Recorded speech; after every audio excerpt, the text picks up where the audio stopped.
মন্ত্রী সচিব দয়াল সিংহকে এবার বিদ্যা ব্যানার্জির পক্ষ নিয়ে উচিত শিক্ষা দিল রাজদেব চ্যাটার্জি। হ্যাঁ ভিউয়ার্স, এমনটি দেখা যাবে আজকের পর্বে। বিস্তারিত জানতে ভিডিওতে একটি লাইক দিয়ে সম্পূর্ণ ভিডিওটি দেখতে থাকুন। গল্পের শুরুতেই আমরা দেখতে পাবো বিদ্যা ব্যানার্জি দয়াল সিংহকে বলছে, যদি কয়টা পড়ে না তাহলে না বাবুলার ডাকটাও না টাইম পাবেন না, বুঝতে পেরেছেন? আর ওই যে বিদ্যা শৃগালের ডাকটা, হুক্কা হওয়ার ডাকটা কীভাবে থামাতে হয় এই বিদ্যা ব্যানার্জি না খুব ভালো করেই জানে, বুঝতে পেরেছেন? তখন দয়াল সিংহ বলতে থাকে, শুনুন একটু ভালোভাবে কথা বলুন, গলার স্বরটার নামে কথা বলুন। বিদ্যা তখন বলে, শুনুন আমার গলার স্বরটা নামবে না, আমি যদি একটু হাঁক করি না তাহলে কিন্তু কলেজের সবাই চলে আসবে। আর তখন দয়াল সিংহ বলে, আর আমি যদি হাঁক করি না তাহলে পুরো এলাকা চলে আসবে, বুঝতে পেরেছেন? তাই আপনিও সাবধানে কথা বলুন। 25 লক্ষ টাকা দিয়ে গিয়েছি, সামনের সপ্তাহে মন্টু বাবুজি ক্লাস করবে, তাই বেশি বাড়াবাড়ি করার না চেষ্টা করবেন না, বুঝতে পেরেছেন? আচ্ছা আইসক্রিম খাবেন, আপনার গলাটা কিন্তু শুকিয়ে গিয়েছে। এটা বলে বিদ্যা দয়াল সিংহকে একদম কষে চড় মারে। তখন তো রাগান্বিত হয়ে যায়, চিৎকার করে বিদ্যা বলতে থাকে। আর তখন বলে, শুনুন চিৎকার করবেন না, তাহলে কিন্তু আপনার শরীরে কতগুলো হাড় আছে, সবগুলো হাড় না একদম আমার স্টুডেন্টরা ভেঙে চুরে ঘুরিয়ে দিবে, একটা হাড়ও খুঁজে পাবেন না, তাই মানুষ হবার চেষ্টা করুন, বুঝতে পেরেছেন? একদম কলার চেপে ধরে বিদ্যা। আর তখন তো রাগান্বিত হয়ে যায় দয়াল সিংহ, বলছে, শুনুন আপনি আমাকে চিনেন না, আমিও না আপনার হাড় একদম ভেঙে ঘুরিয়ে দিব এখানেই, বুঝতে পেরেছেন? এখানে একদম আপনার লাশটা পুঁতে ফেলবো, একদম শ্মশানে নিয়ে যাবো আপনার লাশ, নামটা আমার মনে রাখবেন। আর শুনুন আপনি আমার কলারটা কেন ধরে রেখেছেন? আমি আপনার কলেজের সাপ ব্যাং বিচ্ছু নই, বুঝতে পেরেছেন? সাপ ব্যাং স্ট্রিগাল নই, আমি সিংহ, দয়াল সিংহ, নামটি মনে রাখবেন। তখন বিদ্যা বলে, শুনুন আপনার নাম মনে রাখার না আমার কোনো দরকার নেই, কোনো ডোনেশন নেই, কলেজে কোনো স্টুডেন্ট ভর্তি হবে না। মন্টু বাবাকে বলবেন ভালো স্টুডেন্ট হয়ে ভালো লেখাপড়া করে এই কলেজে ভর্তি হতে, বুঝতে পেরেছেন? আর শুনুন আপনি না মানুষ হওয়ার চেষ্টা করুন। এটা বলে বিদ্যা ওইখান থেকে চলে যায়। আর অবাক হয়ে তাকিয়ে থাকে বিদ্যার দিকে দয়াল সিংহ। তখনই ওইখানে প্রফেসর পিসি চলে আসে। প্রফেসর পিসি বলতে থাকে, কি থাপ্পড় মেরে গেল তো? দয়াল সিংহ তখন রাগান্বিত হয়ে বলতে থাকে, হ্যাঁ থাপ্পড় মেরে গিয়েছে, তবে জানো তো ওকে না আমি কেটে একদম তুলে ফেলে দিতে খুব পারবো, বুঝতে পেরেছ? তখন প্রফেসর পিসি বলে, একদম সাবধানে কাজটা করবে, আবার বিপদ আপদ ঘটিও না। তখন বলে, রাখো তো, কেন বিপদ হবে? আর আপদ বলছো? আপদটাকে তো এই কলেজ থেকে আমি একদম ছুঁড়ে ফেলে দিব। তখন এখানে প্রিন্সিপাল চলে আসে আর দয়াল সিংহ তখন এখান থেকে চলে যায়। প্রিন্সিপাল তখন প্রফেসর পিসিকে বলে, আচ্ছা আপনি কি ওকে চিনেন? তখন বলে, হ্যাঁ চিনি। প্রিন্সিপাল বলে, কি হয় আপনার? প্রফেসর পিসি বলে, আমার এক্স হাজব্যান্ড, বিয়ে হয়েছিল আমাদের, ডিভোর্স হয়ে গিয়েছে। মনে কষ্ট নেই কথাটা বলে চলে যায় প্রফেসর পিসি। কথাটা শুনে খুশি হয় প্রিন্সিপাল।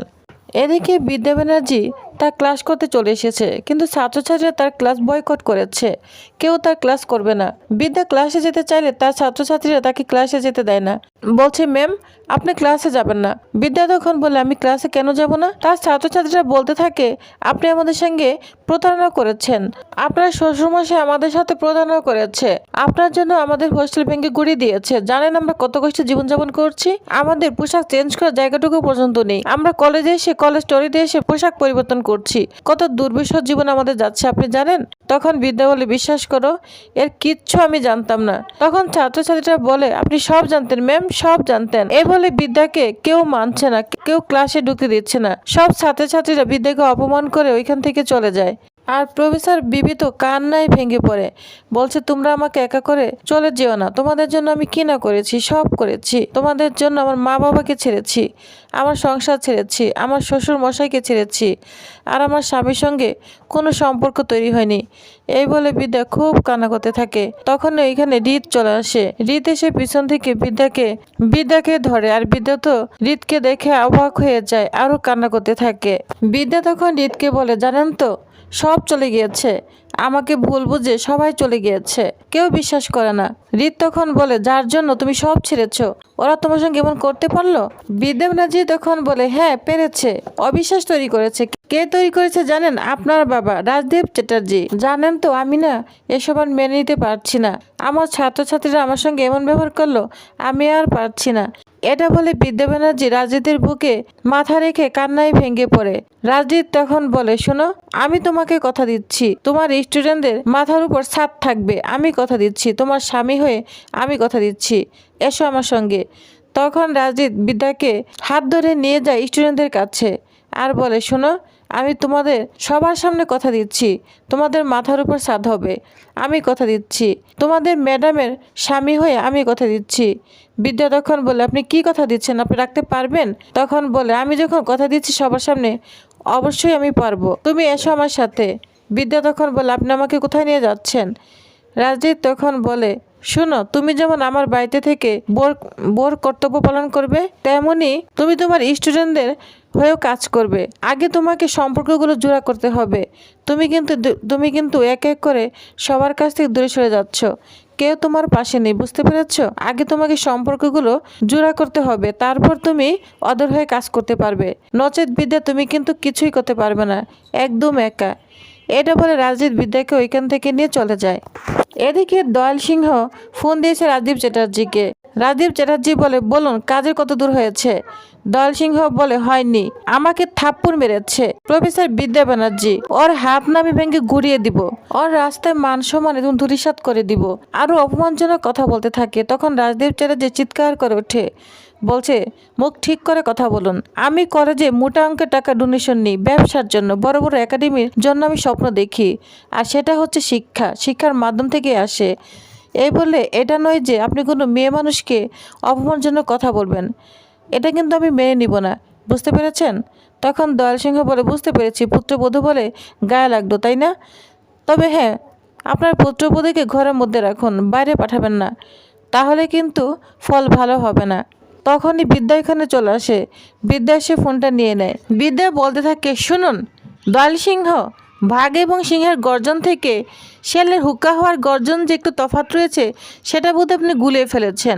তখন বলে, কে? বিদ্যা ব্যানার্জি তখন বলতে থাকে, আমি প্রফেসর বিদ্যা ব্যানার্জি, থরি ব্যানার্জি নই, বিদ্যা চ্যাটার্জি, রাজদেব চ্যাটার্জির পুত্রবধূ, বুঝতে পেরেছেন? যা শুনে তো অবাক হয়ে যায় দয়াল সিংহ। বিদ্যা আরো বলতে থাকে, শুনেন, আমাদের লড়াইটা হচ্ছে অ্যাটিটিউড, মেন্টালিটি, বুঝতে পেরেছেন? আর আপনি তো হিংস্র মানবের থেকেও অধম। যা শুনে তো দয়াল সিংহ অবাক হয়ে যায়, আর বিদ্যা ব্যানার্জি তখন ফোনটা রেখে দেয়। এদিকে বিদ্যা ব্যানার্জি তার শ্বশুরমশাইয়ের জন্য, মানে রাজদীপ চ্যাটার্জির জন্য খাবার নিয়ে এসেছে, ঘুগরি এবং টোস্ট। বলছে, নিন, খেয়ে নিন, এমন সুন্দর ঘুগরি বানিয়েছি না। এই ঘুগরি জানেন তো আমার পরিবারের মা বাবা খেয়ে খুব পছন্দ করতো, আশা করছি আপনারও অনেক পছন্দ হবে। রাজদীপ চ্যাটার্জি বলে, শোনো, তুমি কি মনে করো সেসব ঘুষ দিয়ে তুমি আমাকে আয়ত্ত আনবে? বিদ্যা ব্যানার্জি তখন বলে, না তো, কোনো ঘুষ দিচ্ছি না। কেন ঘুষ দিব? শ্বশুর শাশুড়িকে খাওয়াতে কি কোনো ঘুষ দেওয়া লাগে? এমনকি আমার স্বামীকেও তো খাওয়াবো, তাহলে কি ঘুষ দিব? না না, এসব করতে জানেন তো, শ্বশুর শাশুড়ি স্বামীকে খাওয়াতে কোনো কনভিন্স করতে হয় না, কোনো ঘুষ দিতে হয় না, বুঝতে পেরেছেন? রাজদেব চ্যাটার্জি বলে, আচ্ছা তুমি এগুলো কেন করছো? তুমি কি মনে করো তুমি আমার পুত্রবধূ? তুমি নিজেকে তাই মনে করো? তখন বিদ্যা ব্যানার্জি বলে, আপনি কি আমাকে আপনার পুত্রবধূ মনে করেন না? এই যে মন্ত্র উচ্চারিত করে বিয়ে হয়েছে, সবার সামনে সিঁদুর পড়েছে, এগুলো কি সব নাটক? আপনার ছেলের ভালোবাসা সব নাটক? আচ্ছা যাই হোক, যদি আমাকে কখন এক মুহূর্তের জন্য পুত্রবধূ মনে করেন, তাহলে খাবারটা খেয়ে নিবেন, বুঝতে পেরেছেন? আমাদের কলেজের লড়াইটা না হয় কলেজেই থাকুক, এটা বাড়িতে আনবেন না, বুঝতে পেরেছেন? আর মন্টু বাবার ব্যাপারটা আমি কলেজেই মিটাবো, কলেজেই থাকবে, বুঝতে পেরেছেন? যা শুনে রাজদেব চ্যাটার্জি অবাক হয়ে যায়। অন্যদিকে দেখা যায় কোন একটা ফাংশনের জন্য নাচ প্র্যাকটিস করছে বিদ্যা ব্যানার্জি। নাচটা তার শাশুড়ি রীতের এবং সবার অনেক পছন্দ হয়ে যায়।